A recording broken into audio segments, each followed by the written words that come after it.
Before we had synthetic pesticides, before treated lumber or chemical soil drenches, farmers and builders in the early 1900s used a surprisingly simple barrier to keep termites at bay. And it wasn't made of concrete or metal. It was cardboard. Layered, moistened and buried just right, this humble material did double duty. It blocked termites from reaching wooden structures and fed the soil at the same time. This wasn't theory, it was practical, field-tested ingenuity from a generation that worked with nature, not against it. And today, when modern gardeners struggle with pest control and dead soils stripped of life, that old trick might just be the missing piece your raised beds or homestead soil management system needs. Let's dig into how a piece of discarded cardboard can act as both a shield and a slow-release soil amendment, why it worked then, why it still works now, and how you can apply it safely and effectively in your own garden without inviting termites to dinner. The cardboard barrier came from old-world logic and wartime scarcity. During the early 20th century, especially around and after World War I, farmers and engineers didn't have the luxury of chemical treatments. Wood was precious, and termite infestations were a serious threat to everything from trench huts to field storage. But resourceful builders noticed something: odd old cardboard, the kind used for packing munitions or supplies, decayed slowly when buried and discouraged termite tunneling. Why? Because termites, though they eat cellulose, prefer easy access. A thick, compacted, slightly damp layer of cardboard forms a temporary blockade they can't easily cross. The fibres swell and compress, cutting off airflow to their tunnels. More importantly, cardboard begins to break down from the top down by fungi and beneficial microbes, long before termites can digest it from below. It's a living barrier that changes faster than pests can adapt. By the 1920s, homesteaders and field engineers were lining the undersides of root cellars, barns and garden beds with layered cardboard mixed with lime and ash, creating a breathable but termite-resistant foundation. It wasn't glamorous, but it worked.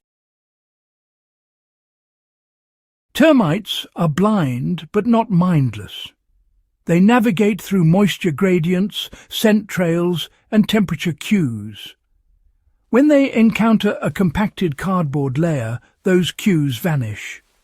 The cardboard traps moisture evenly, has no air pockets, and emits decomposing gases that throw off termite communication signals.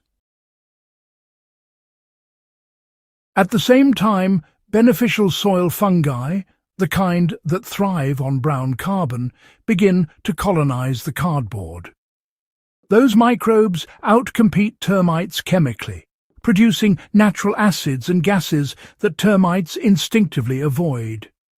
So even though the material itself is edible cellulose, its microbial community transforms it into something termites would rather go around than through. That process has another bonus. The breakdown of cardboard feeds soil life. It releases humic compounds, carbon, and a slow feed of organic matter that encourages worm activity and fungal webs. In other words, your termite shield doubles as a living compost mat that builds the foundation for rich, self-balancing soil. To use this method correctly, you need the right type of cardboard and the proper layering approach. First, use untreated, plain brown cardboard. No glossy coatings, no coloured ink, no tape. Modern boxes from food or appliance packaging usually work fine once stripped of labels and adhesives. Lay the cardboard directly on the ground beneath your raised bed or around the perimeter of wooden structures. Overlap the edges by at least 6 inches to remove pathways for tunnelling pests. Then moisten the cardboard until it's damp but not soggy, just enough to make it pliable. As it absorbs moisture, it will swell and conform to the ground, sealing small air gaps that termites often exploit. Once the layer is in place, you'll want to add your bed materials, compost, soil mix, or maybe just a nice mulch. Over the next few months, the cardboard will soften and begin to decompose, supporting a whole network of microbial life. By the time it's fully gone, usually within a year, you'll have rich, aerated soil underneath and, importantly, no termite damage above.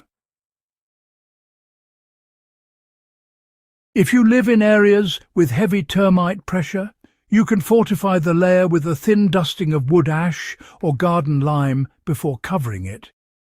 Both materials change the pH just enough to discourage termite activity without harming soil organisms. In older field manuals from the 1930s, this exact combination, cardboard, ash and moisture, was called a natural exclusion mat. The biggest mistake gardeners make today is trying to fight pests while starving their soil. Every pesticide, even the so-called organic ones, disrupts the delicate balance underground. Cardboard, on the other hand, supports that balance. It's what soil biologists call slow brown carbon, the kind of long-chain material that fungi and actinomycetes absolutely love. As they digest it, they improve soil structure, retain moisture, and release nutrients in a steady stream. In practical terms, this means, well, fewer pest outbreaks overall. Healthy soil isn't just fertile, it's self-regulating, you know. When beneficial fungi and predatory nematodes thrive, they suppress pests naturally. The cardboard layer gives them the home base they need to establish dominance early in the growing season.